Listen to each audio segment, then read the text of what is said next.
Sénégal assalaamu aleykum mbooloo mi may tijji samay kàddu di commencer nuyoo ak le président de la République du Sénégal le président Bassirou Diomaye Diakhar Faye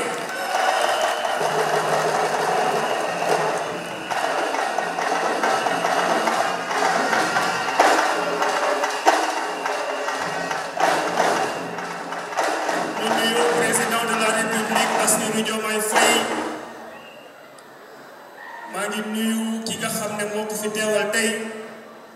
mooy le ministre conseiller Aldiouma Sow Aldiouma jërëjëf ñu ngi lay sant di la gërëm te bu soobee yàlla dinañu wax président de la république ne message bi nga xam ne moom la joxoon andil nga ñu ko fii tey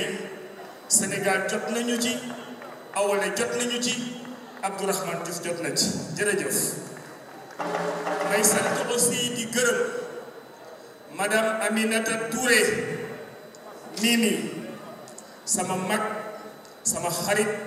sama compagnon de lutte boo xam ne lépp lu xew nii tey ci Sénégal ànd nañ ci joxante loxo liggéey ci donc jërëjëf Mimi. may nuyu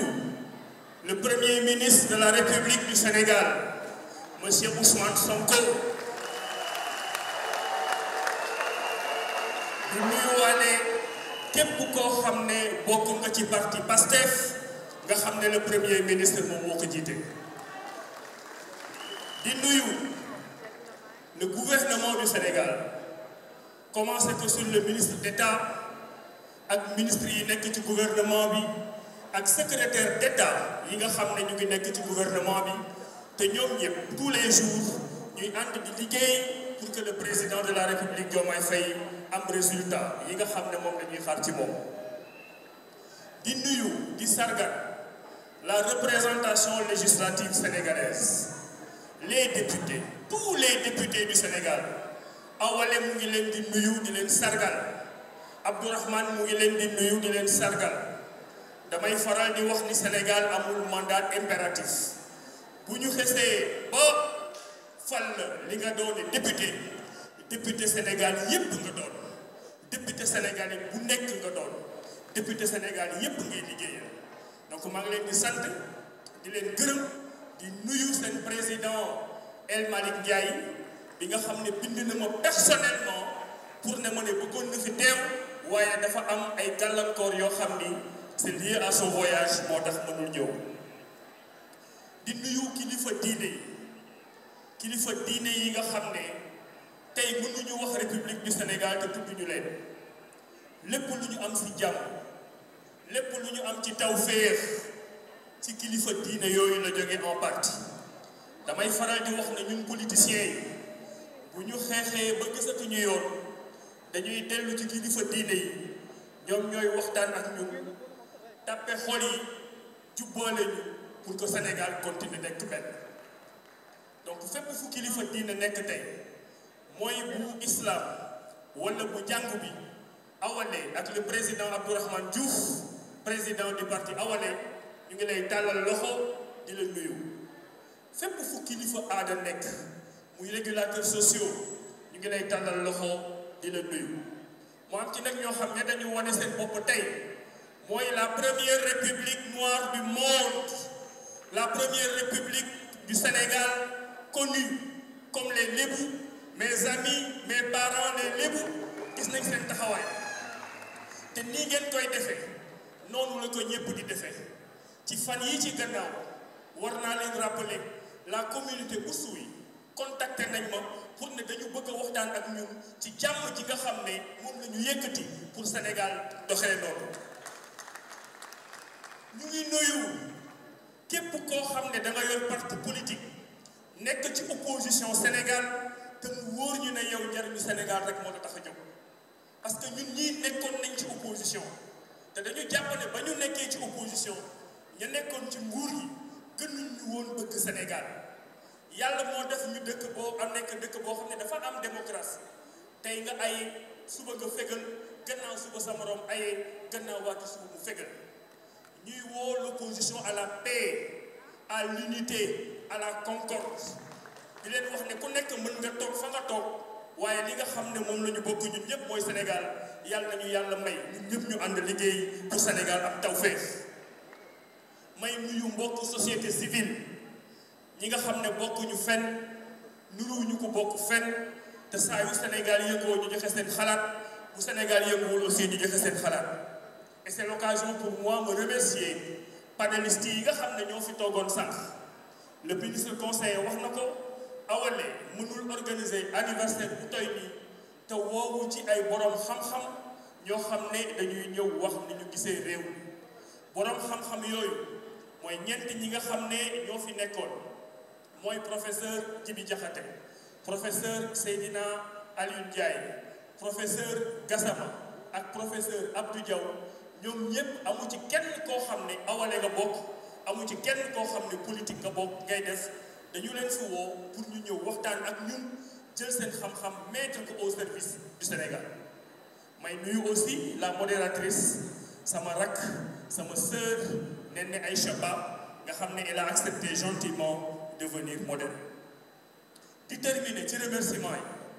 à nos forces de défense et de sécurité mooy waa police mooy waa gendarmerie mooy waa eaux et forêt mooy les forces armées mooy ñi nga xam ne ñun bu ñu tëddee di nelaw ñoom ñu ngi toog sol seen ay tenue di aar Sénégal di aar président de la République di leen aar yéen ñëpp pour que Sénégal nekk un pays de paix et de stabilité di leen nuyu nag yéen ñëpp la communauté de Awalé kenn du yéen waa Awalé kenn du yéen waa Awalé kenn du yéen maa ngi leen di sant di leen gërëm di fàttali sénégalais yi ne Awalé dafa nekk un parti de conviction un parti de paix un parti de concordance ba ñu fiy wax concordance ñu bëri xamuñu lu ñuy wax ñenn ñi nee nañu nan ngeen mënee nekk parti boo xam ne da ngay woowee concordance maanaam daal concordance mooy dëkk bi ñëpp ñooy ànd amul féewaloo ñu ne leen déedéet comprendre leen bu doon dëkk bi ñëpp ay ànd te amul féewaloo ñun bi ñuy créer suñu parti am na fi ay parti d'opposition yu fi nekkoon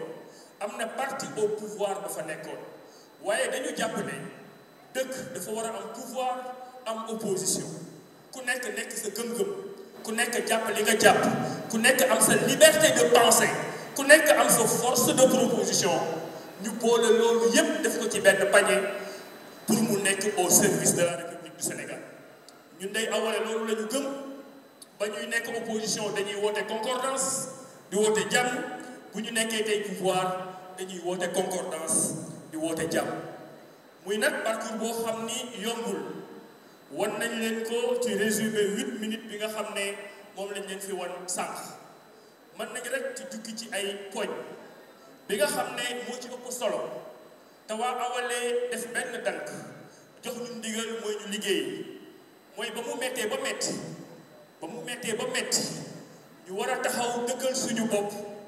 yàlla dogal la muy dogal ci condition yoo xam ne jarul ñëwaat ñuy fàttali ne ñun dañu gëm yàlla ñun dañu jàpp ne nguur yàlla moo koy joxe et c'est pas parce que yàlla joxu ko Abdourahmane Diouf que Abdourahmane Diouf daf koy xañ keneen koo xam ne mérité na ko loolu moo tax bañ ca tolloo wuti amuñu yàlla dogal nañu créé woon parti bi 10 mois avant ñuy créer parti bi créé nañ suñuy cellule di ci waxtaan parce que bëgguñu woon ñu ne parti politique bi Abdourahmane Diouf moo ko moom comme li ñuy daan faral di dégg ci yenn politique mais dañu bëggoon ku nekk ñëw joxe sa xam-xam joxe sa contribution joxe sa xalaat joxe sa alal pour que Awalé ànd wattu askan bi liggéeyal ëllëg mën a juddu le 30 octobre 2021 yàlla dogal ba ñu wutee amul ma consulter leen yéen ñépp ne leen ñu ngi jëm élection présidentielle nan ngeen ko gisee région bu nekk wax département bu nekk wax diaspora wax ñu décider le 9 mars 2024 que ni aas mooy Diomaye mooy aas aas mooy Diomaye Diomaye mooy aas aas mooy Diomaye Diomaye mooy aas sans aucune condition ñun mësuñu taxaw laaj poste ministre mësuñu taxaw laaj poste directeur général ñi nga xam ne ñoo ñu ko jox aussi dañ ñu ko jox par leur générosité parce que bu leen neexoon du ñu ko jox bari nañu nekk ci coalition Diomaye dinaa ci ñëwaat amuñu ministre amuñu directeur général te pourtant Awalé gënu leen Abdourahmane Diouf gënu leen dafa fekk ni rek ànd bi dafa doon ànd ngor ba ñu taxawee dañu teguñu leen benn condition lañ ñu taxaw nañu xam nañ ne tegu leen ñu benn condition waaye jàpp nañ ne boo leen dugalee seen loxo ci liggéey Sénégal mën na jëm kanam boobu ba léegi nag ñu ngi ci nekk delluwuñu ci gannaaw bi gouvernement bi di door a commencé jox nañ ñu fi ministère de l'enseignement supérieur de la recherche et de l'innovation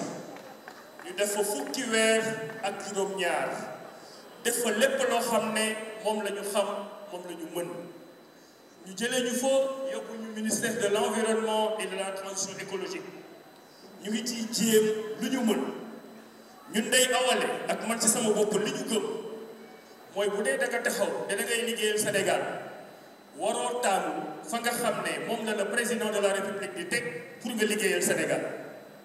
man dama yàgg wax ne bu ma bokkee ci mbooloo quelle que soit responsabilité bi ñu ma jox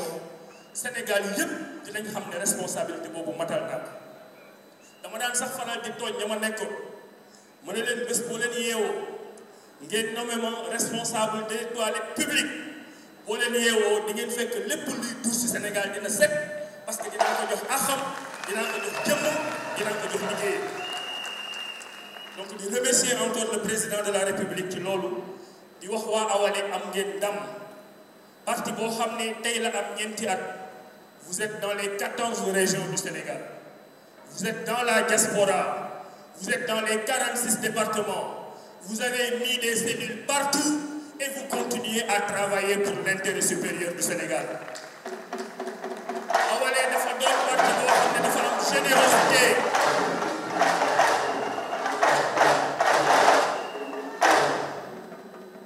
Awalé dafa doon parti boo xam ne dafa am générosité boobu ñetti mbir mën nañ koo màndargal ba ñuy créer parti bi coalition yi ñu leen di teg au mois de septembre 2021 ñu wooñu nañu Abdourahmane est-ce que da ngeen bëgg a ñëw bokk ci coalition yi ñu waxtaan lu yàgg ba ñu demee ba sori ma ni leen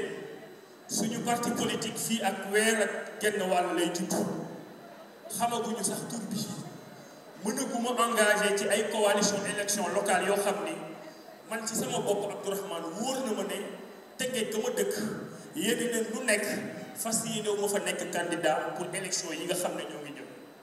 donc parti bii nga xam ne mu ngi nekk en gestation mënul bokk ci coalition man ni nag ñi nga xam ne sopp nañ Abdourahmane ànd ak ñun di liggéey ci politique ku ci nekk xoolal coalition bu la neex nga dem jàppale maire ya fa nekkoon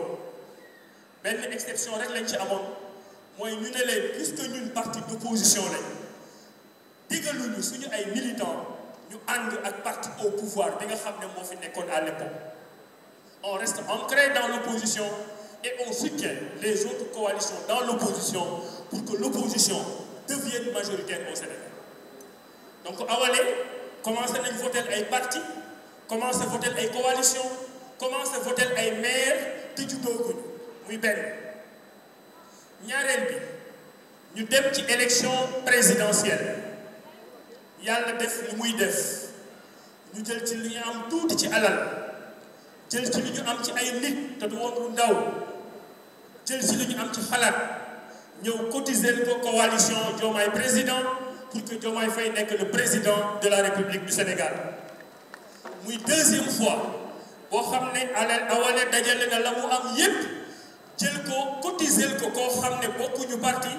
teg ko ci générosité teg ko ci gëm yàlla teg ko ci espoir que ne kooku nga xam ne moom la ñuy jàppale bu yàlla dogalee ne moo gën ci Sénégal ñun yéene bi ñu amoon ci Sénégal dina ko doxal boppam muy deuxième fois boo xam ne Awalé dafay taxani bu taxanee ñëw cotiser keneen loolu c'est un acte de générosité. Troisième point bi ñuy dem élection législative 2024 Awalé bokk ci coalition Diomaye ñun ñu def suñu raisonnement bu simple ne coalition bi nga xam ni mooy dem wutali Diomaye Faye majorité à l'Assemblée nationale coalition bi ak nu mu mënti tudd ak ku ko mënti jiite ñu am ci candidat ak ñu bañ ci am candidat dañuy taxaw takk suñu ndigg pour que coalition boobu am majorité pour que le président de la République Bassirou Diomaye Faye mën a doxal mandat bi nga xam ne moom la ko Sénégalais yi jox may fàttali te du lu ñu naqari amuñ ci dara lu ñu naqari ne élection législative boobu amuñu ci benn candidat élection législative boobu amuñu ci sax candidat suppléant te keroog boobu la Awalé gën a mën a taxaw dans les 14 régions dans les 46 départements et dans la diaspora pour ne nañu wuti une majorité ñu jox ko président de la République Bassirou Diomaye Diakhar Faye.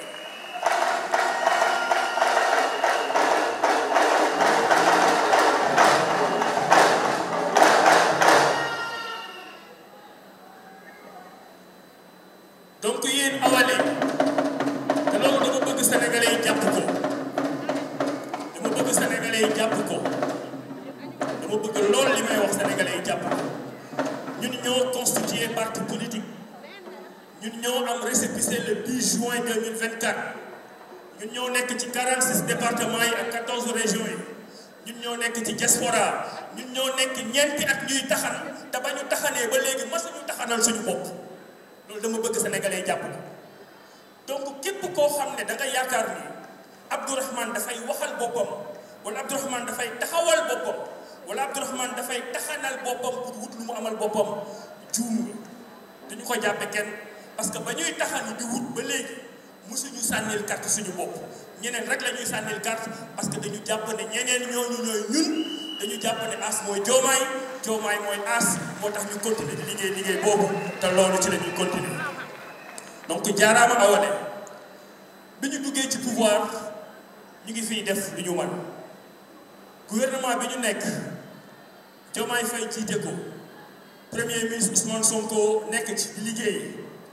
dafa am gis-gis bu ñu am gis-gis bi mooy la vision mooy l'agenda national de transformation du Sénégal vers 2050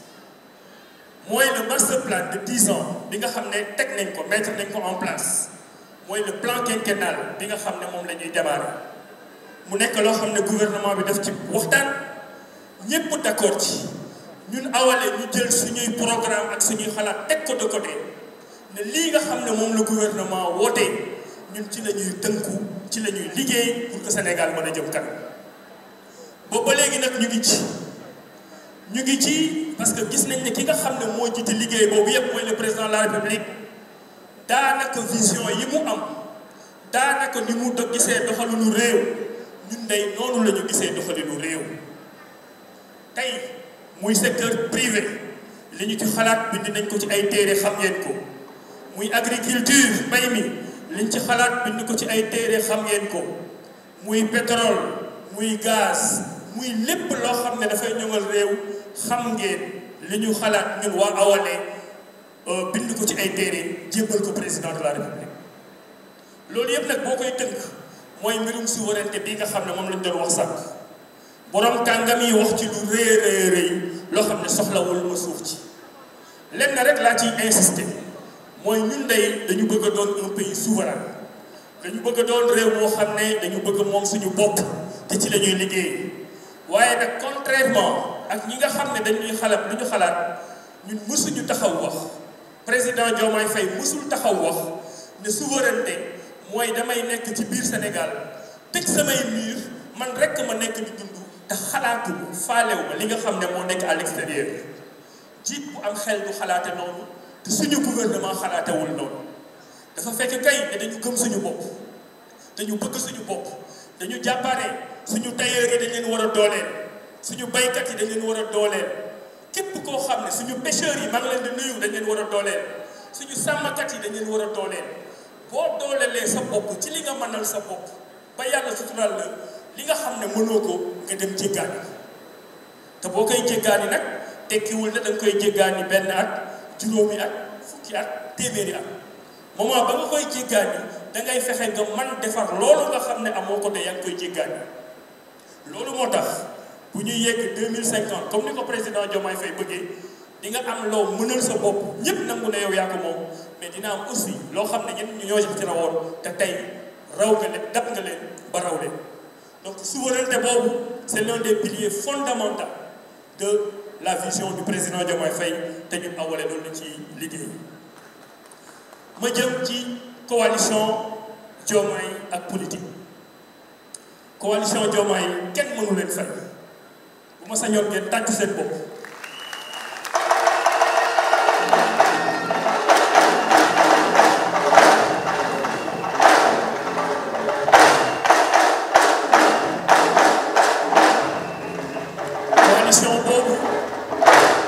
coalition Diomaye président moo fal le 5e président de la République du Sénégal mu bëggoon fi ma toll ci waxtaan bi saal bépp jóg ngeen taxaw ngeen tàccul Bassirou Diomaye Diakhar Faye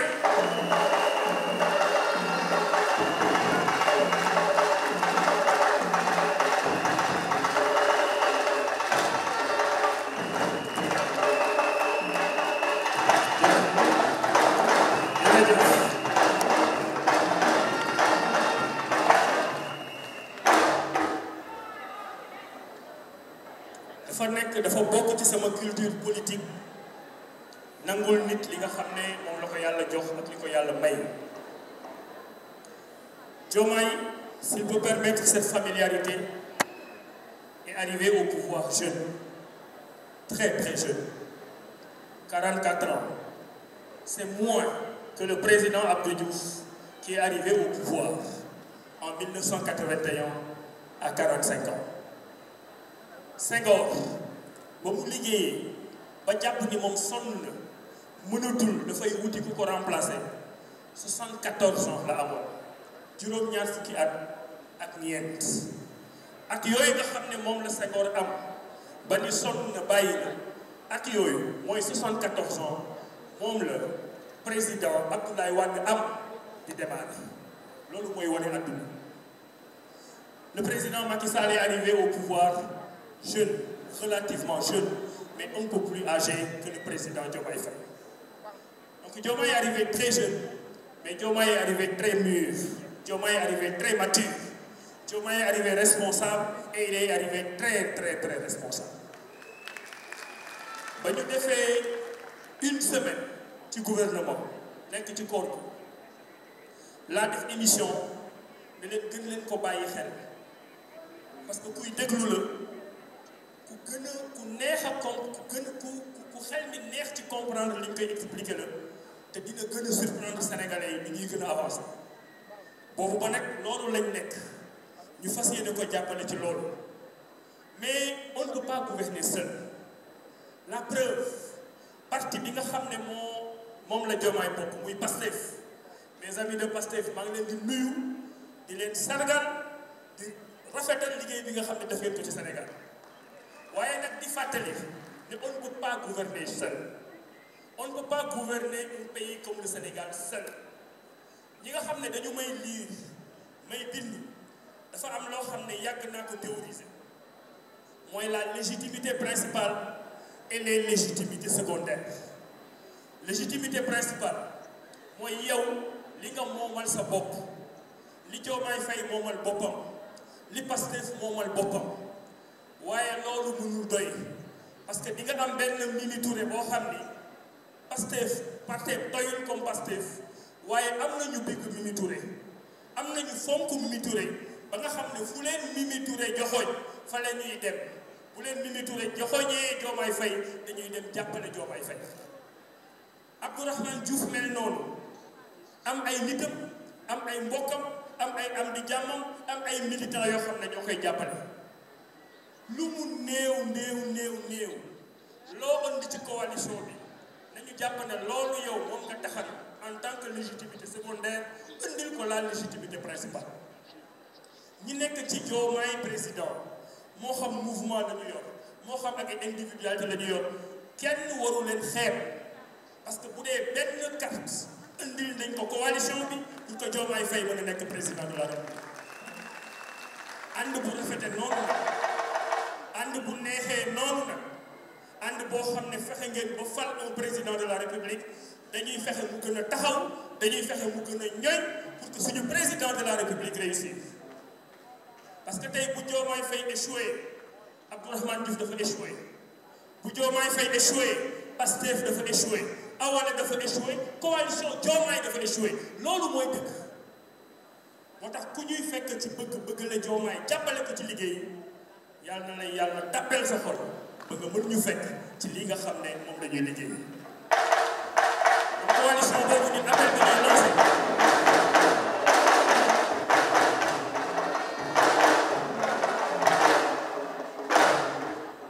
appel bi ñuy lancé mooy nañu toog déglu ki nga xam ne mooy président nga xam ne coalition bi moom la ñu ko tuddee ba fu mu ñu joxoon ñu ànd ak moom liggéey bu soobee jarul yàkkamti fi may terminer parce que xam naa ne fayeen yeeg seeneen yeeg ngomeen yi commencé dañoo xiif te xew mi neex na ba pare je vais terminer par un appel au consensus un appel au pardon un appel à la concordance Sénégal dafa am histoire te dama yàgg wax ni nous avons toujours été au bord du gouffre maanaam dem nañu ba mel ni kuy daanu ci biir mboy waaye Sénégal mësul daanu li koy wane mooy élection présidentielle yi nga xam ne moo fi mujjee dem nañu benn moment ba lépp luy journaliste ci àdduna ñëw nga Sénégal képp ku yor caméra ci àdduna ñëw nga Sénégal parce que da nga jàpp ne Sénégal day takk Sénégal day booy Sénégal day def comme yeneen ñi nga xam ne yeneen pays africains yi noonu la daan def et on a pu démontrer au monde que nous sommes un grand peuple nous sommes un très grand peuple ku ñuy xaar ci xeex doo ñu ci fekk ku ñuy xaar ci féewaloo doo ñu ci fekk ñu nangul ku nekk parti politique ba nga xam ne fa nga bokk ñu nangul ku nekk xalaatam ñu nangul ku nekk rôle bi nga xam ne yaa ngi koy joué ci biir réew et c'est l'occasion d'ailleurs de rendre hommage à la presse du pays de rendre hommage à cette presse vaillante qui est en train de faire un excellent travail le presse boo xam ni sant ñu ko mukk muy tagg gouvernement sant ñu ko aussi mukk muy jël jalgati yoon waaye na presse bi toog ci àndam ba nga xam ne mooy àndam parce que presse boobu dafa am rôle ci première alternance am rôle ci deuxième alternance am rôle ci troisième alternance Boubacar Diallo maa ngi lay sant di la gërëm amuma sa fay suñu diggante yàgg na lool fu ñu mës a taxaw fekk nga ñu fi te bari na nag ñu mel ni yow ñoo xam ne ils sont dans l'ombre ñoo xam ne ñëpp jàmm rek la ñuy woote ñun jàmm rek la ñuy woote dama bëgg ngeen topp ci ngeen ñu ne ñun jàmm rek la ñuy woote jàmm rek la ñuy woote jàmm rek la ñuy woote parce que lii ñu nekkee ci suñu jàmm biir Sénégal bari na ñoo xam ne dañu ci ñee lool te bu ñu sañoon Sénégal suuf waaye bu soobee yàlla jàpp nañ ne Sénégal du suuf ñu ngi tàllal loxo le président de la République ñu ngi tàllal loxo le premier ministre Ousmane Sonko et son parti Pastef ñu ngi tàllal loxo la coalition Diomaye ñu ngi tàllal loxo l'opposition ñu ngi tàllal loxo ñëpp subhaana rabbika rabbil izzati ammaa yasifuun wa salaamun alal mursaliin walhamdulillahi rabbil alamin jërëjëf. man ma koy wooyee docteur As ndax yàgg nañu muy sama xarit sama càmmeñ booba lii yépp dara xewu ci maa ngi nuyu autorité traditionnelle yi fi teew maa ngi à travers vous nuyu population lébu Cap-Vert yépp di rafetlu seen ñëw ak di nuyu it waa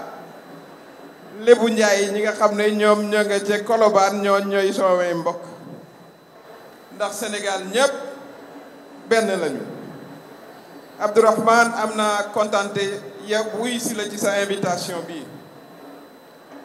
ndax ni ma ko waxee danoo yàgg. maa ngi nuyu Mouhamadou Mbodj mi nga xam ne moo jiite F24 te ñu àndoon ci ñun ñépp ci ginnaawam di xeex ba yàlla defal ñu ndam ñu continuer nag ci mbir yi ba le 24 mars 2024 yàlla indi coppite teg ci bopp réew mi président Bassirou Diomaye Faye waa Awalé ak F24 ak coalition beeg ñépp bien sûr ak Pastef ànd liggéey ba changement boobu mën a am changement boobu nag defe naa ne sénégalais yi vraiment moom la ñu bëggoon kon bu nu ko yàlla defalee tey dañu koy téye bu baax a baax a baax a baax a baax a baax téye woowu li mu laaj mooy aussi ñu ànd bokk ndey bokk baay loolu message bu may jox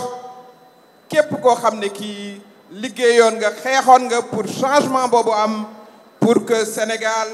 mën a jëm kanam ñu dal di serrer les rangs éloigner loin les démons de la division loolu dafa am solo ñu wax ko fii ñun ñépp ñu ànd politique ndax maa ngi ciy bëgg a yàgg nag ndax nekkoon directeur de campagne en 1993 ma amoon juste 31 ans ba suñu jonn yàlla tey kon am na tuuti lu ma ci xam day jaljali yenn say waaye loolu dañu koy dépasser ànd bu dëgër ànd bu sincère dans notre variété parce que variété aussi looloy àddina ku ne aussi ak taxawaay ba nga xam ne bi mooy sa mandarga kon ni ngeen ko defee tey waaye ñu doon benn say ñun ñépp jàppale président Bassirou Diomaye Faye ak gouvernement am bu ko defee li nga xam ne mooy yaakaaru sénégalais yi ñu dal di ci concentré kon surtout les jeunes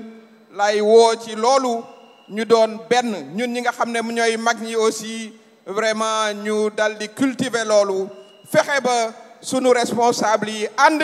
ñun ñëpp ñu ànd am doole bi nga xam ne bii moo ñuy may li nga xam ne mooy Sénégal 2050 te président Bassirou Diomaye Faye am ci ay ambition ñu mën cee àndandoo doon benn say pour mën a am ay résultats pour le peuple sénégalais ndax peuple sénégalais rek a ñu tax a jóg moo ñu boole te looloo yàgg na nga ciy dox yow mi nga xam ne yaay docteur Abdourahmane Diouf nga ciy dox jéego yu am solo bu ñu toogee fii dinañu féliciter président Bassirou Diomaye Faye ak gouvernement am ndax ñépp xam nañu li nga xam ne moom la ñu fi fekk muy situation bu difficile waxoon naa ko ne fii gouvernement parallèle la fi amoon ñun ñi nga xam ne ñoo nga ca woon ca biir ndeke ñun ay foyekaay rek la ñu woon la nga xam ne ñoo ngi ko doon lijjanti feneen lañ ko doon lijjante ba ñu ñëw fekk fii ay déficit yu kenn xamul nu mu toll te loolu ñu war koo lijjanti te defe naa ne loolu it am nañu ci xalaat boo xam ne méngoo na ngay homme de droit doon un docteur en droit loolu du ay études waaye du sax études yi laay wax waaye da nga di aussi un homme de conviction ndax nag saabu du faute boppam waaye man defe naa ne mën naa laa faute tuuti ndax nekkoon nga fi directeur général nga teg fa poste million ndax ca la nga gëmoon ca booba ànd di xeex ak gouvernement loola ca yàgg na du ci léegi nga gis aussi li nga xam ne noonu la réew mi doon demee ci affaire u 3e mandat bi nga doon ci ab jàmbaar futteeku ñu ànd ñun ñëpp ak F24 ànd ensuite ak coalition bi dal di fal président Bassirou Diomaye Faye loolu yépp nga am ci liggéey bu am solo kon loolu dañu la koy reconnaître dañu koy rafetlu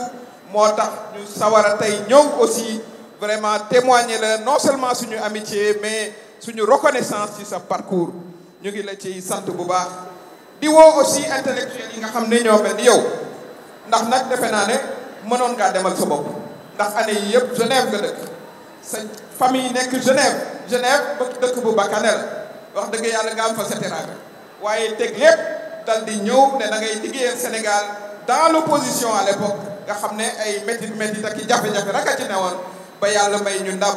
kon loolu it dañu la koy seedeel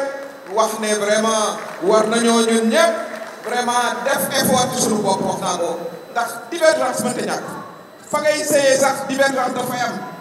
voilà mais ñu nekk au-dessus de ça teg Sénégal ca kaw ñu daal di minimiser suñu divergence yooyu ànd doon benn say ndax am na ñoo xam ne nag il ne compte que sur la division pour prospérer loolu war nañ koo xam et il faut que nos rangs soient serrés chacun ni ma ko waxee dans sa différence waaye différence boo xam ne bu ñu ko additionné macha allah dana yóbbu suñu réew ca kanam ndax suñu réew dafa war a avancer ñu jëlee fi ndóol pour de bon la lutte contre la pauvreté ñu ànd ko ensemble mu disparaître ci réew mi ba faw xale yi mën a jàngi xale yi mën a jàngi xale yi mën a am liggéey nit ñi mën a faju ñu développer suñu réew suñu logements sociaux yi disponible vraiment ñu gis ne Sénégal avec l'arrivée et le changement bi nga xam ne am na en mars 2024 gis nañ ci avancement loolu dafa am solo bu ko defee ñu ànd ñun ñëpp te defe naa ne ci wax woowu ci nga nekk li nga xam ne nag aussi am na solo mais defe naa ne loolu moo koy wax sax mooy naan ndox mi tooy na ndax ñi nga xam ne nag ñoom keesu état ba la ñuy yendoo fanaanoo këpp ko këppati ko ñooñu dañoo war a gaaw ci ñoom ñooñu muy autour de justice muy procureur loo gaaw rek xeeb nañ ko ñooñu taxuñ ñuy wax ñi nga xam ne aussi dañu leen gis ci ay ñaawteef ci ay rey doomu aadama yoo xam ne yii seen droit constitutionnel rek lañ doon exercer ñoom it war nañoo gaaw ci ñoom donc la lutte contre l'impunité il est évident que c'est ton sacerdoce kooku xam naa ko ci yow kon loolu it muy loo xam ne lii dafa leer nañ moom kenn werantewu ko kenn waxaalewu ko ñu noppi wala ñu wax mooy suñu conviction profonde te xam naa ne mooy sa conviction profonde également mooy conviction profonde du président de la République mooy aspiration du peuple sénégalais tout ensemble kon loolu aussi lu nu war a wax la waaye ñuy woo aussi tous les Sénégalais épris de justice épris de paix ak ku nekk foo mën a nekk ndax régime aussi dafa laaj ouverture waaye encore une fois ouverture sàcc bokk ci raykat bokk ci kooku dafa war a leer waaye sénégalais yi nga xam ne bëgg nañu Sénégal ñi nga xam ne vraiment bëgg nañu ñu jëm kanam bëgg nañu ñu préserver suñu sécurité ndax ndeysaan ñu ngi massawu aussi suñu mbokk maliens yi xam nañ ne ñu ngi ci ay tolof yu metti ñu leen di ñuy ñaan yàlla defal leen jàmm sous région bi am jàmm kon loolu bu fekkee ne dañu cee ne ñun li nga xam ne moo ñu jik mooy ñu ànd doo doon benn say tous ensemble mais chacun dans sa différence bu ko defee président Bassirou Diomaye Faye ak gouvernement am seen plan Sénégal 2050 ñu matérialiser ko xale yi mën a gis avancement mën a gis création de richesse mën a gis création d'emploi jigéen ñi aussi macha allah jàmbaar ngeen ñoom it gouvernement bi war na leen a gën a jàppale jox leen ressources yi nga xam ne moom la ñu soxla kon objectif yooyu yëpp bu ñu ko buggee atteindre il faut que nous soyons unis que nous soyons ensemble comme benn say bu ko defee sénégalais yi sans hésiter am confiance gën a laxasaayu ànd ak ñun ñu jëmale Sénégal kanam kon awale maa ngi leen di féliciter di leen souhaiter un excellent anniversaire les discussions étaient très profondes waaye yaaba ji it neex na yaaba ji it macha allah di féliciter les hommes de culture yi fi nga xam ne produire nañu fii kon docteur As félicitations et joyeux 4e anniversaire à Awalé maa ngi leen di sant bu baax a baax. di ci teg sama naataango di sama collègue ci cabinet de son excellence le président de la République monsieur Mor Sarr nga xam ne moom mooy le conseiller personnel du président de la République mu doon koo xam ne également en même temps moom mooy jiite coordination communale bu Pastef Ndiaganiao fële ci département de Mbour. ñoo ngi nuyu kilifa diine yi ak kilifa aada yi nga xam ne wuy si nañu ci ndajeef tey bi di nuyu invité yi mais également di nuyu ñi nga xam ne ñoo ngi bokk ci coalition Diomaye président di leen jaajëfal bu baax a baax ci seen teewaay di ci rafetlu di kontaan ci teewaayu madame le premier ministre mi nga xam ne moo fi jël kàddu léegi muy madame Aminata Touré. balaa may dugg ci sori ci kàddu gi rek mbokk yi dama leen di ñaan ngeen may ma sant gërëm son excellence le président de la république Bassirou Diomaye Diakhar Faye moom mi nga xam ne moo ma seppi tànn ma ci biir cabinet ne ma dama bëgg ci dimanche bi nga dem teewal ma fële nga xam ne mooy CICES te parti bii di awale na mu faa féete li nga xam ne mooy anniversaire am may wax ne nag man personnellement kontaante bu rëy la ci man parce que li nga xam ne yéen a ngi koy jëmmal tey fii ci CICES mooy ce qu'on appelle la célébration de la démocratie dëgg la yéen a ngi féete 4 ans d'engagement 4 ans de vision 4 ans d'action mais bu ñu génnee biir awale vous êtes en train de célébrer la démocratie sénégalaise loolu également dafa bokk ci mbégte gi nga xam ne animé na ma pour ma ñëw teewee ndaje bi parce que dëgg la Sénégal bu ñuy wax démocratie nattukaay yi très souvent boroom xam-xam yaa ngi koy wekk ci état de droit naam loolu lu am solo la pour que démocratie am ñoo ngi koy natt ci pluralisme médiatique wala liberté de la presse ñoo ngi koy natt également ci pluralisme politique mooy ñu am ay kuréel yu bëri yoo xam ne ku nekk dina am liberté am espace pour mën a wax gis-gisam mën a wax programme am mais dama jàpp ne pour que ñu wax dëgg-dëgg démocratie il faut que ñu am ay partis politiques yu taxaw ay partis politiques yu dëgër ay partis politiques yoo xam ne bu demee ba am menace ci démocratie bi ñu mën a organiser wu pour joyanti démocratie bi may wax ne bi ma fi ñëwee ci subaak léegi li ma fi gis dal na sama xel ci wàllu woowu parce que bu ñu nee parti politique dañuy wax un appareil politique complet un appareil politique fonctionnel te depuis tout à l'heure li ma fi dégg ñu koy lim ci ay turu responsable awale ci ay fonctions yoo xam ne ñoo ngi ci biir awale mën naa wax ne awale remplir na mission boobu bu ñu nee parti politique dañuy wax ay ndaw ak ay jigéen ñoo xam ne takku nañu organiser wu nañu pour que li nga xam ne mooy programme u parti bi mooy vision u parti bi ñu pare pour doxal ko ci li nga xam ne noonu lañ ko bëggee ñu pare waxtaanee ko askan bi ñu pare pour wasaare ko ci réew mi te li ma fi gis tey également dal na sama xel ci côté boobu bu ñu nee parti politique dañuy wax ay cadres yoo xam ne ils sont conscients des défis et des enjeux au plan économique au plan politique au plan sécuritaire te loolu également gis naa ko tey fii ci ndaje bi waaye mbokk yi loolu yépp pour ñu jëmmal ko dafa am loo xam ne dafa am solo ci lépp loo gis lépp benn organisation boo gis mooy un leader qui est capable de mettre en symphonie ou bien en synchro toutes ces fonctionnalités yi nga xam ne lim naa ko fi pour que li nga xam ne moom mooy vision parti bi mooy programme parti bi mu mën a am ce qu'on appelle une victoire politique may wax ne loolu yéen waa awale am ngeen ko à la personne du ministre docteur Abdourahmane Diouf le ministre Abdourahmane Diouf bi ñu commencé am ay rencontre physique yàggul mën naa wax ni c'est en 2024 ci groupe débatteur u présidence bi nga xam ne ñun ñoo ko bokk nekk mais nit la koo xam ne je l'ai rencontré intellectuellement avant de le rencontrer physiquement ci idée yoo xam ne yor na ko di ko défendre ci li nga xam ne mooy espace politique bu Sénégal. Comme vous l'avez dit, hein, on va essayer de faire le panel en wolof, même si cela peut sembler un peu difficile. Donc je commence d'abord par saluer le président Abdourahmane Diouf et toute l'assistance ici présente. C'est un grand honneur pour nous d'être invités à ce panel sur une thématique assez importante. J'y reviendrai après, sur l'afro-souverainisme et comment bâtir une économie endogène.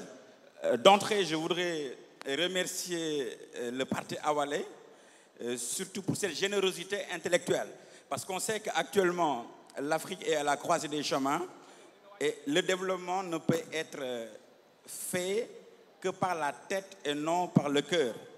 Et deuxième enjeu important qui peut justifier justement cette ouverture,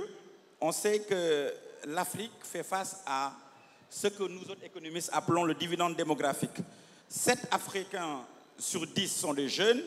et il y a un très fort engagement patriotique, politique qui a lieu et qui, des fois, s'il n'est pas encadré, peut déboucher sur du militantisme un militantisme qui pourrait être un peu dogmatique, et c'est utile justement de l'éclairer par des points de vue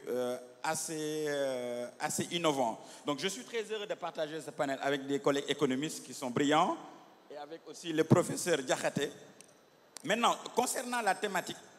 je pense que d'abord sur la forme, l'intitulé peut faire un peu vieillot, hein, parce que afro-souverainisme, afro, etc., ça peut faire un peu afro-utopie. Moi, j'aurais suggéré peut-être souveraineté africaine au cœur du XXIe siècle, avec l'essor de l'intelligence artificielle, etc.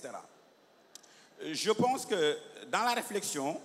nous avons, parce que nous ne sommes pas des économistes seulement d'Amphi, hein, nous sommes des praticiens de l'économie, nous analysons les choses. Je rentre de la Guinée où il y avait un grand forum des 500 femmes d'impact de l'Afrique, et justement ces enjeux de souveraineté-là étaient abordés.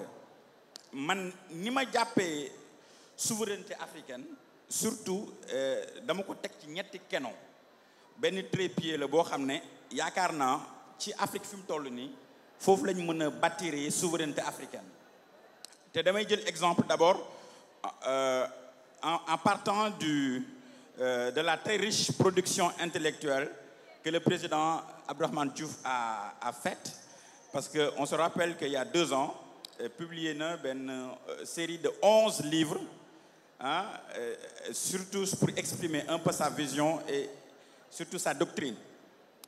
Boo jëlee Afrique de l'Ouest xayma yi ak saytu yi da lay wan ne dañoo nekk à la croisée du chemin, parce qu'on a une population avec 400 millions d'habitants, on a un PIB qui tourne autour de 700 milliards, mais ba léegi nii li tax ñuy wax dëgg souveraineté mooy nga feebar mën a faju, nga xiif mën a am loo lekk, nga war a génn sa kër am loo solu, ak aussi suñu mbokk jigéen ñi lépp luy cosmétique dafa nekk ay chaîne de valeur yoo xam ne dañ leen identifier, mais on se rend compte que ba léegi nii ni ñu ko war a structurer des na. Donc man sama allocution dama ko bëgg a tënk ci ñett keno yi nga xam ne jàpp naa ne Afrique bu ci basé woo mën nañ am souverainisme, mën nañ am souveraineté, et demain éventuellement mën nañ bâtir une économie endogène. D'abord, la première chaîne de valeur bi ma njëkk identifier bi nga xam ne ci approche industrialisation bi Afrique soxla mooy la chaîne de valeur de tout ce qui est textile, parce que on se rend compte que industrie textile Afrique dafa am benn paradoxe extraordinaire. Donc boo jëlee rien que Afrique de l'Ouest en 2023 produire nañ plus de 1,5 million de coton. On a une grande production de coton, mais le taux de transformation du coton est moins de 2%. boo gisee ñun ñëpp ñu fi nekk yére yu yaañ yi ñuy sol lépp c'est du coton, mais malheureusement l'Afrique de l'Ouest en tout cas produit beaucoup de coton, mais lu bëri dañ koy importer. te importation boobu dafa am un coût, am na benn coût boo xam ne da koy kii en Afrique, et on se rend compte que am nañ une dépendance autour de 3,2 milliards de dollars boo xam ne chaque année dañ koy jeter ci biti. Or am nañ coton en Afrique, am nañ industrie textile boo xam ne mën nañ ko soutenir, te industrie boobu d'après les chiffres mën na générer jusqu'à 500 000 emplois. loolu benn la. ñaareel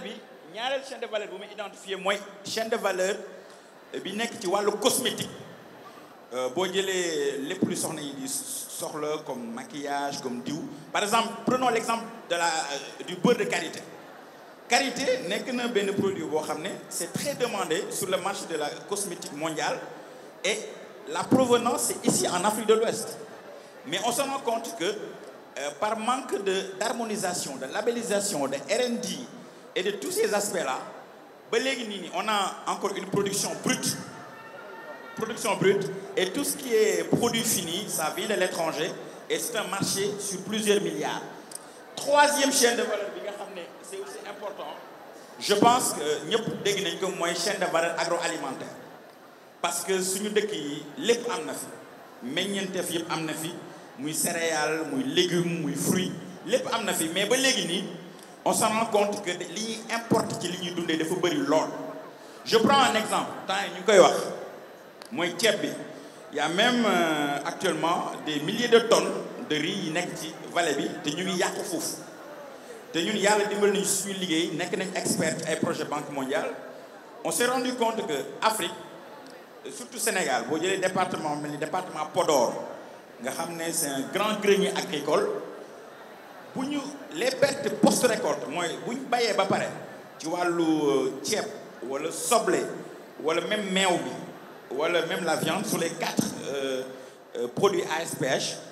40% yi dañ koy ñàkk ndax amuñ stockage dañoo am problème logistique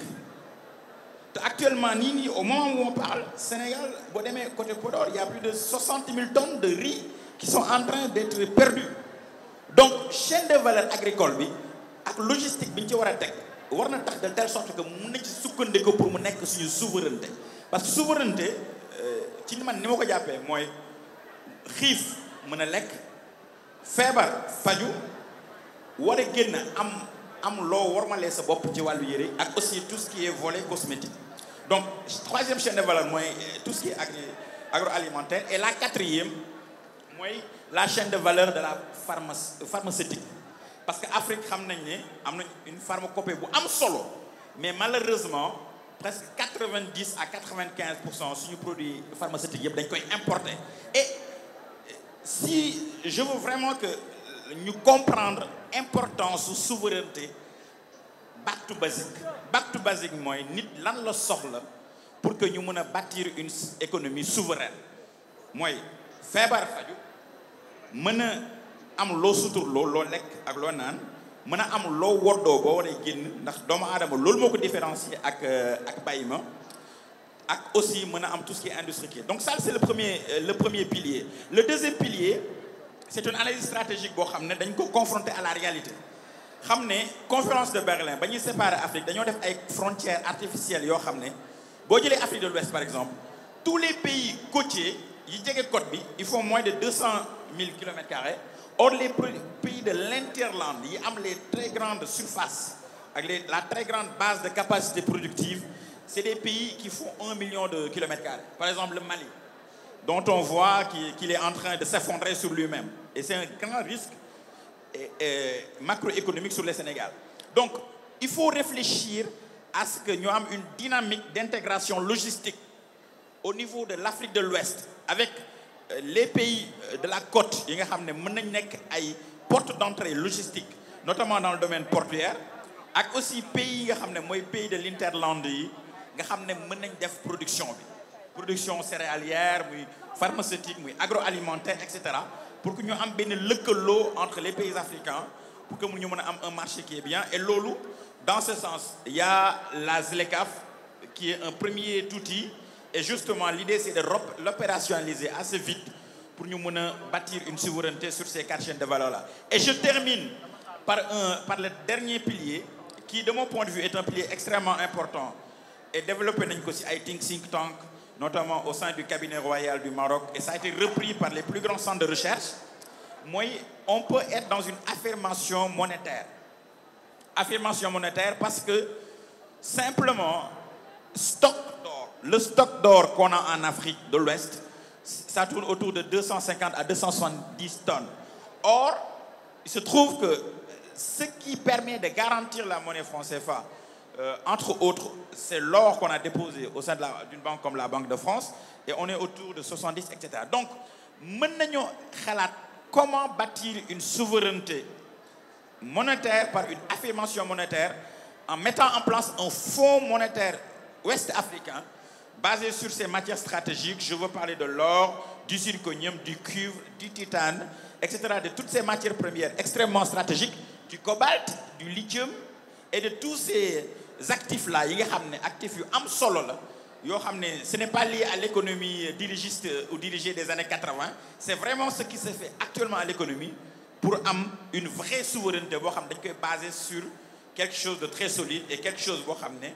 mën na am jeexital au niveau de l'Afrique et in fine am jeexital ci Sénégal. Et je termine par un point qui est extrêmement important. Sénégal actuellement fi mu nekk nii dafa nekk à la croisée des chemins comme l'Afrique mais le Sénégal est un pays trop petit, on est 18 millions Notre marché est très très petit, on se débat, on est en très grande difficulté et malheureusement on ne voit pas encore le bout du tunnel. Donc il faut beaucoup de diplomatie, beaucoup de générosité intellectuelle, beaucoup d'ouverture à l'international pour voir ce qui marche ailleurs, ce qui a marché ailleurs, comment l'adapter et surtout être dans une dynamique de pensée globale pour agir local. Vraiment, l'autre moment me permet peut-être de camper un peu le sujet, sachant que c'est un peu difficile de parler d'économie. On a quand même essayé de donner des chiffres pour mettre en perspective, mais parler d'économie en Wolof, c'est un peu compliqué, surtout pour ce qui est ben salum vraiment, on a de grands experts qui sont là. Donc, merci beaucoup, Néné. Non, c'est très bien, vous vous êtes débrouillés. Sous vos applaudissements, mesdames et messieurs. C'est dur de parler de économie, c'est vrai, parce que dafa am yenn termes yoo xamante ne dafay compliqué. Mais au moins, vous avez su nous parler. léegi médicament naka lañ koy waxee ci wolof garab gis nga arbre garab lañ koy wax médicament garab lañ koy wax li wolof bëgg a wax foofu mooy ndeke ne arbre maanaam liy meññ moo ñuy faj maanaam garab gi nga xam ni da nga koo jëmbat garab la boo xam ni daf lay faj ci doom yi daf lay faj ci xob yi daf lay faj ci reen yi waa mais est-ce que kon ñun war nañoo dem ci tubaab yi ñu ñuy jàngal naka la ñuy protéger environnement bu fekkee ni ñun ci suñu xam-xamu démb dañu jàpp ni garab dafay faj donc ñun dañu dem ba xaw a fàtte loolu dem di topp ñoo xam ni yoon ba ñu rëddal nekkul yoon bu gën boo xam ni ñun moom la ñu amoon démb ak bërki démb nga xam ni ku mel ni Seydina Limaamu Laay li mu jàngale ci ni ñu war a respecter lépp loo xam ni mbindeefu suñu borom la muy garab muy ndox muy suuf lépp loo xam ni ci jaww bi la ne dañ koo war a jox cër ndax mbindeefu suñu borom la kon nag bu boobaa war ñoo dem ci ñële di ko jaay léegi waa rangé bële laa bëgg a laaj benn affaire damay wax benn phrase ñu wax ma ban làkk laa làkk dafay am lu ma wax rek pour ñu wax ma ban làkk la dama ne booy demee dinaa jaar sa gàlle ñu teg jaay incha allah booy demee dinaa jaar sa gàlle ñu teg caay incha allah lu ma làkk non ñële laa laaj booy demee dinaa jaar sa gàlle ñu teg caay incha allah waaw waa ranché en fait waaw loolu damay bëgg a wax ni lu jafe la adduna bi moom moo dem ràbbantoo noo xam ni pour nga toog ni man lii toog laa moom fa laay toog mënuma jëflante keneen mënatul ne waaye li am solo mooy nga nangoo doon li nga ne nangu assumer sa aada ak sa cosaan ba pare nag soo ko ubbiku ci keneen xool bu baax na mu am nga jël ko yokk ko ci sa bos bu loo ko deful boo ko deful rek yow da ngay nekk moo xam ni du tumuraanke nga Cheikh Ahmed Tidiane Sy Al Maktoum nee na tumuraanke ba ngay tàmbale ja ba nga xeebee sa bopp xeeb sa bopp mooy nga am lu rëy daal di koy wàcc ba nga dem jël yëfu jàmbur te yëfu jàmbur nag du yëf ku fanaan ci basagu jàmbur loolu je disais boo di wax jàppal ni suuf nga fanaan parce que jamono ñu ne mën na ñëw nangu basagam bu ko defee nga daal di tumuraanke léegi nag ñi nekk ci digg bi laa bëgg a laaj naa ñi laaj naa ñël léegi ñi nekk ci digg bi jigéen buy soog a am doom maanaam jigéen boo xam ne ni ñuy soog a wasit léegi lan lañ koy ñaanal buñ koy ñaanal lan lañ koy wax ki nga xam ne ni ñuy soog a wasit léegi ma ñëw fekk si ko di ko seet bu ma ñëwee koy ñaan pour moom damay ko def yàlla sa ay oom seet du loolu la ñuy wax yàlla sa ay oom seet yàlla sa ay oom seet léegi bu demee ba jëmmi jamono bu jigéen kooku bu dee wax doomam maa la jur lan la koy wax maa la sukk jur mais est-ce que seet ngeen mais bii soo ko wasit dañ naan ko yàlla sa ay oom seet mu dem ba jëmmi jamono ni maa la sukk jur kon li ñu war a xam mooy ñëpp a bëgg démb dañ daan sukk pour wasit bu daan wasit dañ daan sukk tubaab bi moo ñëw tëral léegi nag tubaab bi nee na sukk gën maanaam sukk boobu nga xam ni moom lañ doon def ba wàcc dem ñu tëdd tubaab bi léegi nee na sukk gën te moom ma ngay sukk di sukkloo ay jigéen alors li ma bëgg a wax foofu mooy ndege ne nit dina am ay xam-xam mooy savoir yi nga xam ne ay savoir endogène la yoo xam ne am nañ ko yu bëri man préfacé naa benn livre boo xam ne benn colonel booy forêt moo ko bind ci les plantes médicinales colonel Faye waaw livre boobu moom dafa wax ni am na ci lu ëpp ñaari téeméer garab yoo xam ne dañuy faj garab yuy faj fii ci Sénégal garab yooyu kenn gisatu leen parce que toppatoo yu pharmacopée traditionnelle dafa nekkoon loo xam ne dafa am solo lool mu nekk savoir local moo xam ne dañ ko bett ay yu mel ni ay néew léegi presque kenn gisatu ko xaw ma xam ne yaa bëri lu mel ni ay dimbal yu demee noonu xëy na yooyu dina des mais yu bëri yoo xam ne dañ ko daan jëriñoo nga koy nekk mu lay faj nga koy jëriñoo ci leneen mu lay faj ci ay tawat yu bëri dañ koy ñàkk léegi nag fi may terminer fi may terminer mooy tubaab bi li mu gën a réussir mooy complexe bi nga xam ne moom la def ci ñun maanaam ñu gëm ni lépp lu jógee ci tubaab bi rek baax na mais ñun lu jógee ci ñun problème mais c'est pas possible boo xoolee lébu yi ni ñu organisé woon seen république lébu yi ni ñu organisé woon seen république boo ko jàngatee soxlaatul ngay dem feneen di jàng loo war a organisé yow seen république lébu yi ni ñu organisé woon seen république non mais loolu moom mooy dëgg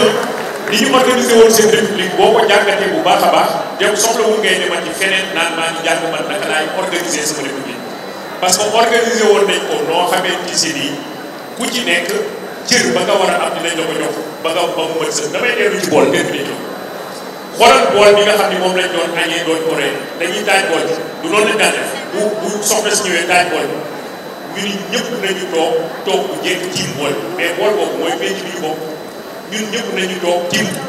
ginnaaw bi ñu toogee ñu ni ku nekk na nga ko téye sa loxo jàppoñ bañ bool bi du yëngatu jigéen ñi sax dañ naan xëy na bu bool bi yëngatoo sëy mën na cee nas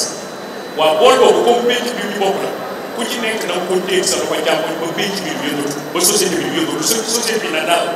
pour mu daal ku nekk na nga ko téye sa loxo jàppoñ ginnaaw boo ko téye sa loxo jàppoñ ba pare ñu ni ma sa loxo ndeyjoor ngay lekkee te sa loxo ndeyjoor boobu sa kanam doogu ngay yàpp amoo droit yóotu sa kanam bu jàpp amoo droit laal ndawal nga ci diggu ndab ndawal nga ci diggu ndab la mag ñi doogu ñoo am sañ-sañ laal alors mag ñi mën nañoo jàpp ni ñooy njiit yi ndawal gi mooy alal gi ñu bokk njiit yi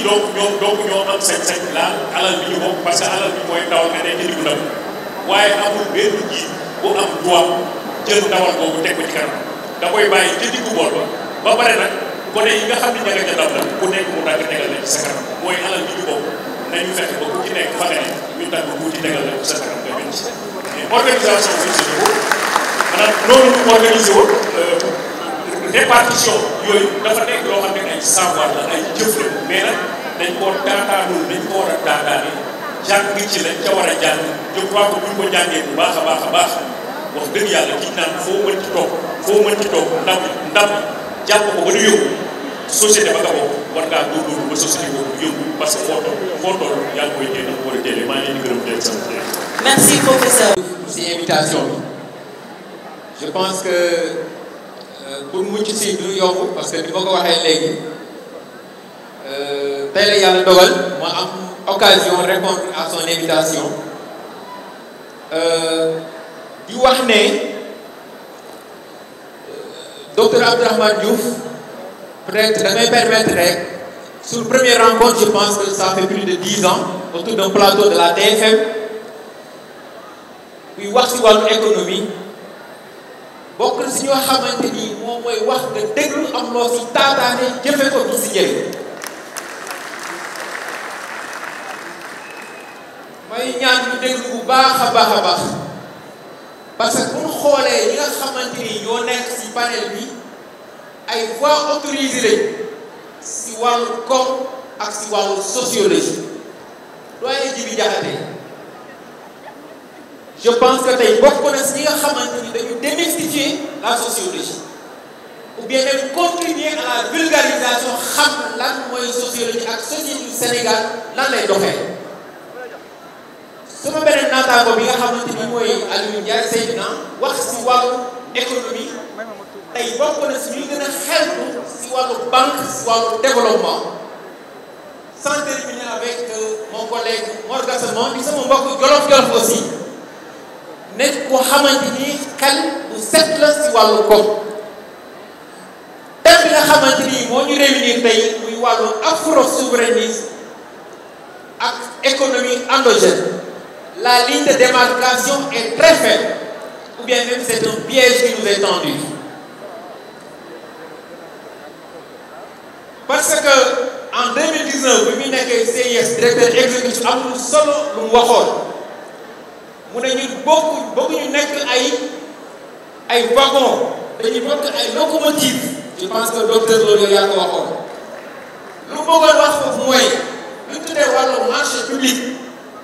xam nga wagon ak locomotive mooy xëcc wagon n'est-ce pas moom bëggul ñu naan ay préférence nationale 15% et cetera comme ay aumône wala ay charge la lay jox moom dafa bëgg effectivement que le privé national soit au cœur des marchés publics ñu jox leen am leen confiance ñu koy exécuter donc je pense que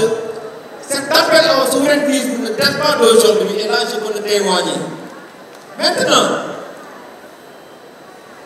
man dama nekk koo xamante ni impossible existé wul sama langage ak sama vocabulaire dama gëm lu nekk mën na nekk si àdduna si condition nga gëm ko si condition aussi nga jëfe ko dama gëm ne tey bu amee leçon bu am solo boo xamante ni si lañ mën a sukkandiku pour souverainisme mooy Covid-19 yéen a koy rappelé ñu ñëpp ak tooxi doon yu fi def je pense que ñaari leçon yu am solo yu mën a tiré si Covid boobu si mbas ma mooy wàllu alimentation ak wàllu pharmaceutique parce que bi feebar bi demee si àdduna bi ñaari gënoon a am solo mooy nan la ñuy amee vaccin ak nan la ñu mën a affaire defee ba ceeb bi dugub ba diwlin bi dugub ba nit ñi mën a lekk ba suur je pense que loolu bi mu amee frontière yi dañ ko tëj frontière aérienne frontière terrestre et je pense que loolu tax na wane na réew yi seen faiblesse bi ñu amoon si wàllu politique souverainiste sur suñu état et du Sénégal kese ñu jël si ay leçons yu bari que ne dañu mën a demal suñu bopp defal suñu bopp faire en sorte que même su fekkee ne tey si adduna bi dafa am ay perturbations am ay guerre dañu war a nekk en mesure am capacité de résilience pour mën a toof li nga xamante ni mooy choc yi nga xamante ni moom extérieur donc pour wax njëriñu souverainisme nan la amee solo si réew mooy ñu mën a assurer suñu wàllu agriculture suñu industrialisation ñu réussir ko sans pour autant ñu dépendre si extérieur loolu nag signifie autarcie autarcie mooy nga fermé wu non non parce que doonu leen jamono ñoo xamante ni kenn mënul demal sa bopp yow kese mondialisation moo ko dicté li si am solo mooy lan lañ mën a tirer suñu profit si li nga xamante ni mooy wàllu comme extérieur wàllu politique monétaire nekk na benn jafe-jafe boo xamante ni on n'a pas les coulées franches malheureusement le Sénégal seulement pour activer le levier monétaire dama koy wax lu bëri wàllu fiscalité mën nañ ko def mën nañ def ay taxes mën nañ yokk ay taxes mën nañ réduire ay dépenses du gouvernement mais am na loo xamante ni réew benn réew kese surtout que Sénégal dafa bokk si juróom-ñetti réew yu ñu tuddee UEMOA si union monétaire ñu bokk franc CFA tey Sénégal boo neexee gëm yokk taxe wala wàññi su ko neexee wàññi dépense gouvernementale su ko neexee def ay liggéey mais am na loo xamante ni moom kese mënu koo def mooy wàllu politique monétaire parce que dafa am lu ñu tënk dañu bokk si benn union monétaire Mali kese mënu koo def Sénégal kese mënu koo def Togo kese mënu koo def Burkina Faso mënu koo def pour ñu def ko il faut que chef d'État yi réunir ñu décider ko conseil des ministres exécuté ko comme ça ñu mën activer le levier monétaire alors que levier monétaire dafa am solo si wàllu réew si la ñu xool taux directeur maanaam taux directeur soo ko jëlee ñun ñëpp peut être am nañ ay compte si banque yi booy dem di leb xaalis li gën a am solo li ñuy gën a bàyyi xel mooy taux d' intérêt te dañuy jàpp ne si wàllu littérature économique bu fekkee ne taux directeur yi maanaam li nga xamante ni banque centrale bi ñuy lebal xaalis si banque yi bu wàññeekoo ñun aussi dañu war a am benn wàññi teef si suñu taux d' intérêt bi ñu jëlee si banque yi mais dañuy jàpp ne taux d' intérêt taux directeur bi si wàññeekoo c' est pas automatique ñu am des taux d' intérêt bi nga xamante ni moom la ñuy jëlee banque tout loolu Sénégal kese mënu ko def benn réew kese mënu ko def beneen bi ñu tuddee mooy masse monétaire maanaam koppar yi nga xamante ni moom la ñu jël ci ko dugal ci économie bi te loolu si benn réew mënu ko def pour wax na ne rek solution bi mooy nan la ñu mën a def ba réussir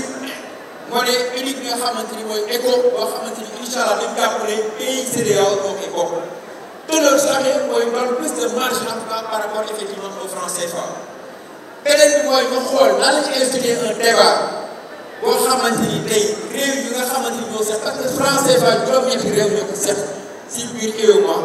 ñu mettre sur la table ñu discuter xool yan yoon lañuy jaar pour que au delà mission bi nga xamante ni moom la ñu accordé PCA mooy la maîtrise de l'inflation faire en sorte que tey mu nekk au cœur du financement des économies de sorte que bépp pays yoo xamante ni am na politique souverainiste bi mën nga accompagner beneen point bi nga xamante ni jàpp naa ne am na solo mooy dama jàpp ne souveraineté bu ñu atteindre boobu il faut ñu dem si base bi mooy ngaay mexe bi nga xamante ni tey ku fa dem si wàllu ceinture si wàllu dàll si wàllu lépp loo xamante ni dafa lié ak cuir mën na nekk am exemple maintenant pourquoi pas ñu xool nan lañ ko mën a exclure si yeneen diwaan yi nga xamante ni mooy si biir réew beneen bi mooy wàllu sensibilisation c'est extrêmement important mënoo ne da ngay woote souverainisme ba pare après ñu xool ñu appliquer loolu c'est bon exemple entre nous et je pense que je rejoins sama collègue bi di jaxle affaire sociologie tey fekkee ne état bi dafay woote souveraineté je pense que ñu naan apprendre par le bon exemple ñu xool suñu menuisier yi naan lañ leen mën a jàppale lépp lu ñu liggéey si chaise si table bu mën koy installé si bureau état bi si école si bureau yi nga xamante mooy dans l'administration et là je pense que c'est un très bon point mais loo xamante ni am benn impact et c'est extrêmement important et je pense que loolu li nga xamante ni mooy la stratégie nationale bu ñu mise en place am na ay fànn yoo xamante ni tënk nañu terminer si benn point mooy li nga xamante ni si wàllu dépendance c'est vrai mën nañu am souverainisme mais il faut éviter de fermer wu c'est pas intéressant parce que dañu nekk jamono yoo xamante ni lépp lu xew États-Unis mën na concerner Sénégal dans les minutes qui suivent d'autant plus que tey une bonne partie de nos financements ont donné ce qu'on appelle les eurobonds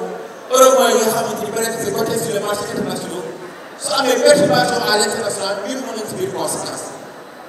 souverainisme oui mais il faut aussi am capacité d'ouverture pour que mu ne am saisir les opportunités yi nga xamante ni moo nekk au plan international parce que loolu laa amoon si benn introduction en attendant que ñu gën a wéy si débat merci beaucoup. Merci à vous. Mon engagement pour le Sénégal ak résultat yi nga xamante ni jot na ko am bi mu jaaree fee nga xamante ni moom mooy Mesri maa ngi rafetlu teewaayu ñi nga xamante ni ñoo bokk ci coalition Diomaye Président ak ñi bokk ci ñi nga xamante ni moom mooy F24 bu ma gisee kilifa yii fi teew sama xel day delluwaat ci combat yi nga xamante ni ñoo ngi ko doon mëne di saluer aussi la présence du président Mamadou Mbodj ak acteurs yi nga xamante ni daaw nañ koy nekk madame Mimi Touré ñëw na ci léegi te aussi bu ñuy seede un peu ci Abdourahmane Diouf am naa yaakaar ni suñu ànd entre Alliance des écologistes du Sénégal ak Awalé depuis 2024 ñun bi ñu demee ñu kale ñu ci li nga xamante ni moom mooy parrainage yi moom la ñu àndaloon ñu dem dugg ci coalition Diomaye Président te bi ñuy dem di waxtaan ak moom ñaari baat yi laa fa jàpp muy àndu nawle ak àndu ngor bi waa délégation bi nga xamante ni ñoom ñooy Pastef di ñëw di seet si Abdourahmane man dama fekkee dama teewee ki ko conduire woon bis boobu c'était le ministre Birame Souleye Diop maa ngi koy nuyu de passage ñu waxtaan suñu biir 4 heures du matin moo jotoon dama fekkee dama teewee mais waxtaan ya fa génn yëpp amul négociation amul condition amul lenn la ñu mettre en avant muy que le Sénégal moom la ñu mettre en avant parce que bu Sénégal wootee ku ci nekk ci ñun da ngay bàyyi li nga xamante ni yow moom nga ŋànk ñu dem wuy ji Sénégal te loolu dama koy seedeel tey jii nii parce que boobu aussi sollicitation yi bëri woon na trop que ça soit du côté de l'ADES comme du côté de Awalé mais bi ñu toogee waxtaan suñu biir pour être en phase ak en cohérence ak li nga xamante ni ñun ligne boobu moom la ñu nekk ñu ni dañuy dem soutenir yi la coalition Diomaye Président sans condition te booba ba tey ci loolu la nekk may seede ni ku ko jàpp di nga jàpp nit ku yaru ku ko jàpp di nga jàpp nit ku am ngor ku ko jàpp aussi di nga jàpp ko nga xamante ne am na ouverture d'esprit nit la koo nga xamante ne aussi kuy consulter nit ñi la lu bëri man dañuy waxtaan ci lu bëri may seede ni août 2024 suñu parti Alliance des écologistes dañu invité woon ñu dem Strasbourg bi ñuy dem bi mu ko yëgee mu ne ma yow waxuma la mais la délégation bi nga àndal dinaa leen jël en charge moom Abdourahmane moo jënd les billets d'avion délégation bi ma àndaloon dañu dem ñëw ñaari fan lañ ci teg ñu nommé ko ministre de l'environnement mun ma kon hasard amul ci àdduna débat bi jóg ñu ni comme que jógee na ministère enseignement supérieur jox ko environnement ñii ni dañ ko sanctionné bokk naa ci ñi mu jëkk woo man personnellement ñu toog waxtaan mu ni ma ñi yaakaar ni dañ maa sanctionné comprendre uñu dinaa yéegal environnement foo nga xamante ni ministre mësu ko fa yéegal gémmiñam man sama nopp moom mii tey loolu la wax ku ñu xam nag xam ni nekkuñu ci ay taggaate nous sommes des écologistes ci ay principe la ñuy dox te principe yooyu moom moo waral tey jii nii bi mu ñu invité ñu bàyyi lépp loo nga xamante ni jàpp nañ ko ñu bàyyi ko pour mën a ñëw vraiment di féliciter waa Awalé ngeen may ma rek ma tënk ci tuuti rek sama discours bi nga xamante ni moom laa présenté woon au nom de l'Alliance des écologistes du Sénégal. Mesdames et messieurs, chers compatriotes, notre devoir d'intelligence nous a permis de façonner notre pays à notre image. Il a joué un rôle positif dans la continuité et le développement de notre pays en tant que nation. Il nous a toujours permis de surpasser les nombreuses crises internes et externes de notre histoire moderne, aux heures de péril comme aux heures de gloire. Il a toujours été l'ingrédient le plus stable pour notre esprit national. C'est la société, à travers ses intellectuels, ses travailleurs, ses syndicats, ses organisations, sans exclusion de religion, de sexe, d'idéologie, qui produit des idées qui lui permettent d'aller de l'avant et de penser le futur. Mesdames et messieurs, la mutation de la vie politique au Sénégal est en cours avec l'émergence de leaders qui veulent jouer un rôle aussi prépondérant que certains de leurs prédécesseurs. Ce nouveau Sénégal va s'avancer sur la scène politique, progressivement, à travers des prises de conscience, des conflits qui vont forcément l'agiter, la faire réfléchir, la structurer, la réguler pour aller vers ce qu'on appelle la conquête démocratique. Aller vers cette conquête magnifique de la démocratie, c'est comprendre que l'armée, la police, la gendarmerie, la justice représentent quelque chose de particulier dans une société. C'est sa force, c'est sa cohésion. Et pour cela, il faut y proscrire toute dispute politique et ses ramifications. L'un des enjeux actuels, c'est de construire un Sénégal vivable et habitable pour tous. Lorsqu'on pense le Sénégal comme une totalité, nous avons assez de ressources et de richesses pour créer les conditions d'une vie digne pour tous les Sénégalais. Créer les conditions de bien-être, vivre en harmonie entre les hommes, mais aussi vivre en harmonie entre les hommes et la nature. Faire de sorte que tous les habitants du Sénégal arrivent à vivre dignement, à avoir des vies accomplies et assurer l'avenir de leurs enfants. Aujourd'hui, avec les changements climatiques, les problèmes liés à l'environnement, nous sommes entrés dans une ère d'incertitude. Dans ce contexte, le vrai débat se trouve sur la compréhension limpide dans les orientations stratégiques pour développer ces pays. Il est à chercher dans la gestion durable de nos ressources naturelles, dans la création d'emplois, dans la gestion durable des pollutions et nuisances, dans le relèvement de notre plateau sanitaire, dans la souveraineté alimentaire, dans la lutte contre l'utilisation abusive des pesticides dans le secteur de l'agriculture, dans le problème foncier, dans la lutte contre la corruption, mais aussi sans oublier l'éducation, l'agriculture, la pêche, dans la protection de nos forêts, pour ne citer que cela. Nous ne pouvons pas continuer, selon un rituel immuable, à toujours régler un problème en y laissant 1000 regrets, à continuer à trahir les discours affichés. Le Sénégal a besoin de grands bâtisseurs et d'une jeunesse déterminée. J'invite donc toute la classe politique à s'inspirer de l'engagement de nos joueurs en équipe nationale et aussi de notre armée nationale, ces héros de la nation à qui nous rendons un vibrant hommage. Le Manko Wouti Ndamli n'est pas seulement valable sur le terrain sportif ou sur le champ d'honneur, il est aussi valable sur le terrain politique et sur le chemin du développement. Joyeux anniversaire, félicitations pour cette belle mobilisation. Vive le Sénégal, vive la République, vive l'écologie et vive Awalé. Djérëjëf.